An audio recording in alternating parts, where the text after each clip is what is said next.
Hello everyone, and welcome to another episode in the Teacher Joy series.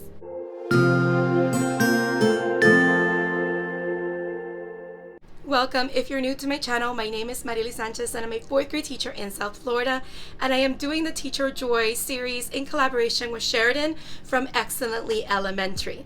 Today is episode 3 and I hope that you will enjoy this episode and find some value in it. Today we're going to be talking about how it's okay not to be okay.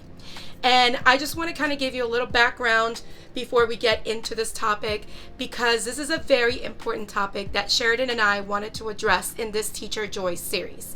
So first and foremost, what you need to know about me is that I am someone that lives with anxiety and depression.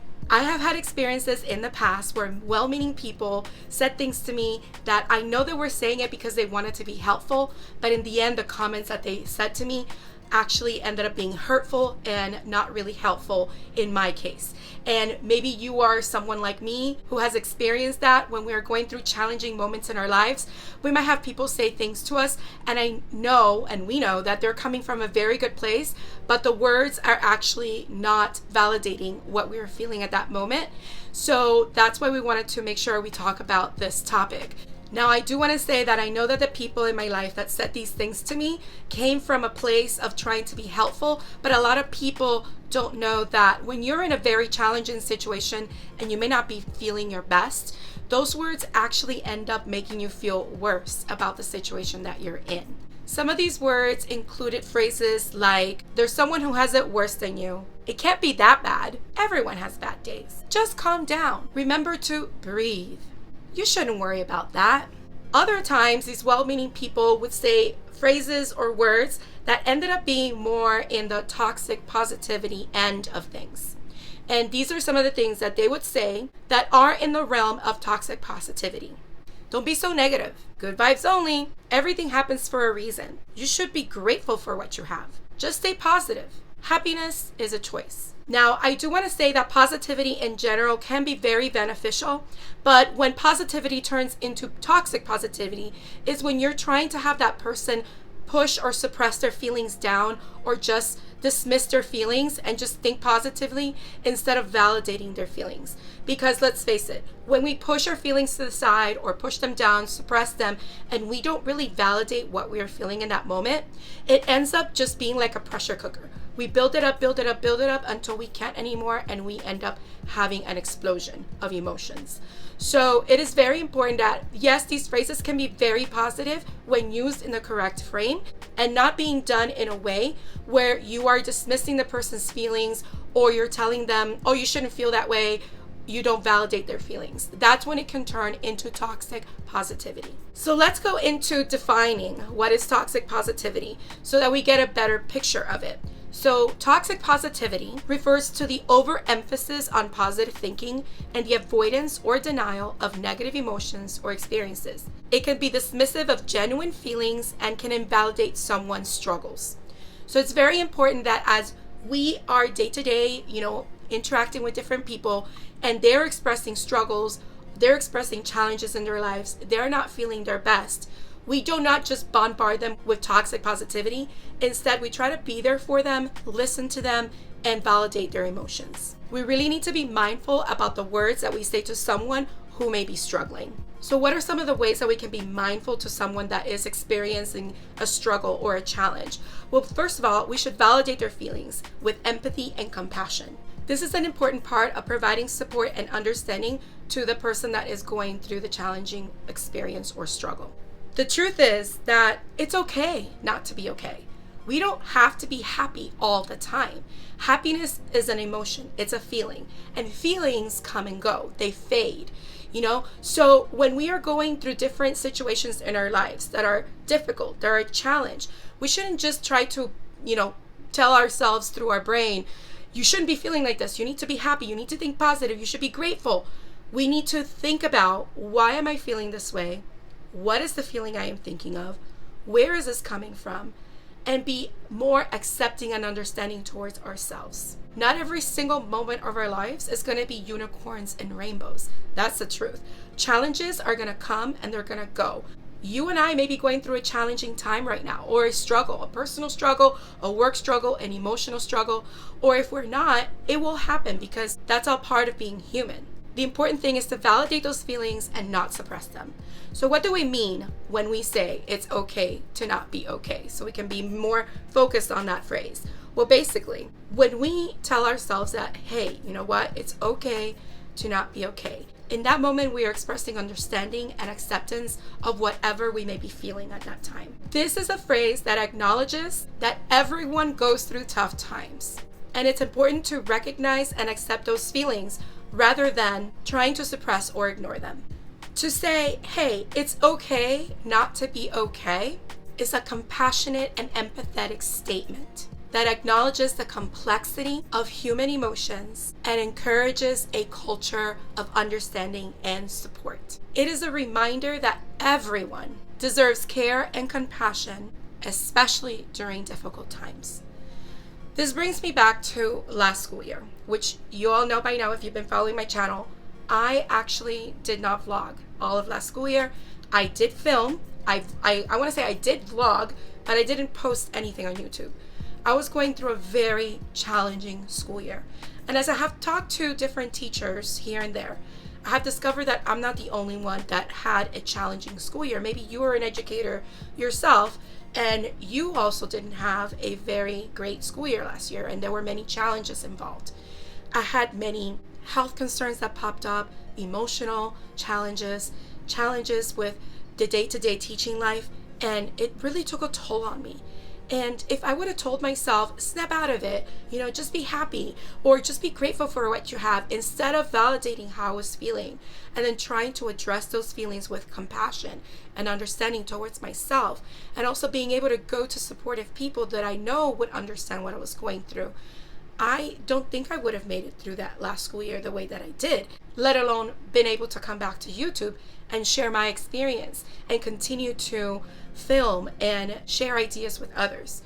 So I know that from time to time I'll probably talk more about those challenges that I've had in the year, and as I release the videos from my Lost Vlog series, you will see maybe those challenges, or maybe I didn't show a lot of the challenges because I was trying to wear a mask and try to pretend that things were okay even though I was crumbling inside, and that is a reality as well. And I will try my best when I come to those moments in last year's videos where I may not have addressed very challenging situations. I'll try my best that through this year's vlogs that I am filming every week, I can kind of reflect on those videos and maybe share a little bit more insight on what my experience was when I actually was going through a moment of not being okay, and that it was okay not to be okay. So I don't want to end this video without giving you a couple of different things that you could do if you are feeling like things are challenging right now, you're going through a very difficult time, or maybe save this so that when you do have that moment that is challenging or struggle, you can see how these tips or ideas can help you get through this and understand that it's okay not to be okay. So number one is practice self-compassion. What do we mean by that? Treat yourself how you would treat a very good friend. Or let's even put it this way. Picture yourself as a child, and how would you treat your child self going through this situation? Speak to yourself like you were speaking to that child that is you. That is one way that we can practice self-compassion. Just be nice to yourself and remember that you are not alone. Number two is engage in mindful meditation. Research shows that mindfulness has been proven to reduce feelings of anxiety and depression. Take a few moments to just be present with yourself, non-judgmentally, and try to see how you feel. Sit with your feelings, take deep breaths in, and have a mindful moment. Apps like Headspace and Calm really help with that. There's even guided meditations on YouTube that you can actually find and walk yourself through. Number three is to connect with others for support. You know who your people are. You know who your friends are that you can go to and you can share whatever struggles or challenges you may be going through, and they will listen to you non-judgmentally with acceptance and empathy. It could be your trusted friends, it could be family, or it could even be a support group. Number 4 is to engage in a physical activity. And yes, research has shown that just going outside for a 10-minute walk and taking in the fresh air and your surroundings can do wonders for your mental health. It doesn't even have to be a walk. It could just be bursts of movements. It could be you putting on your favorite song and dancing to that favorite song. It could be doing stretches or yoga. Those little bits of movement can actually do good when you're going through a challenging time.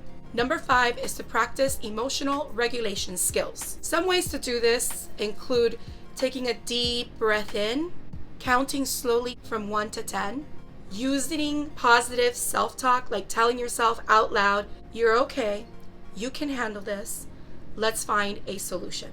You can also just take a break from whatever the situation that is challenging is, or focus on finding solutions instead of focusing on what went wrong.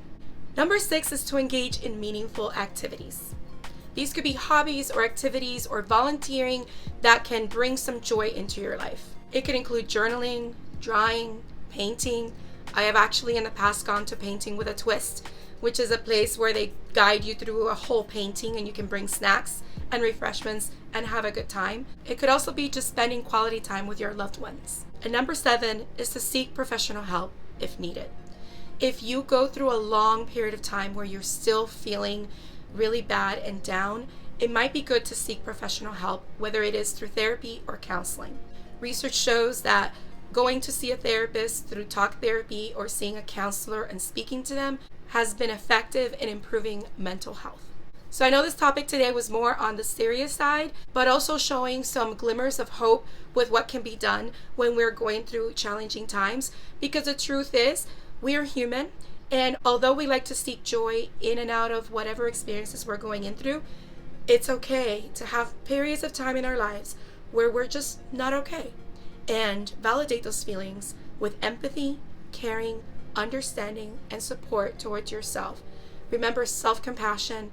Remember to speak to others in a way that is more beneficial to them instead of saying things that may suppress or push their feelings to the side.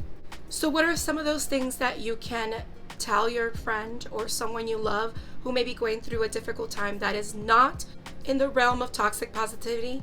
Maybe you should try to say things like, "Your feelings are valid. Tell me more about it. I'm here for you. I love you. Let me know how I can support you and be there for you. Tell me how you feel. Let's go ahead and breathe slowly together. Want to go out for a walk? Do you want to talk about it? I'm always here for you. What can I do to help? That sounds really difficult. How are you coping? Are you looking for my perspective, or would you rather have me listen to you? I'm really sorry you're going through this. I'm here for you if you need me." So obviously those are just some examples of what you could say to someone who's going through a difficult time, and there are more, but I hope these give you some ideas on what you can do. You can also practice saying that to yourself out loud as part of validating your feelings and having some self-compassion.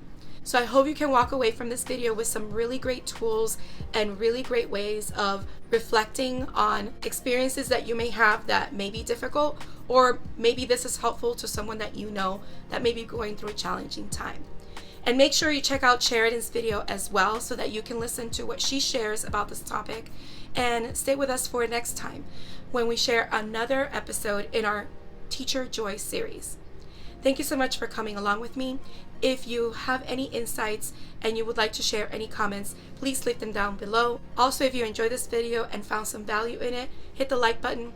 And if you haven't subscribed, please consider subscribing and hit the bell for notifications so you don't miss any future videos.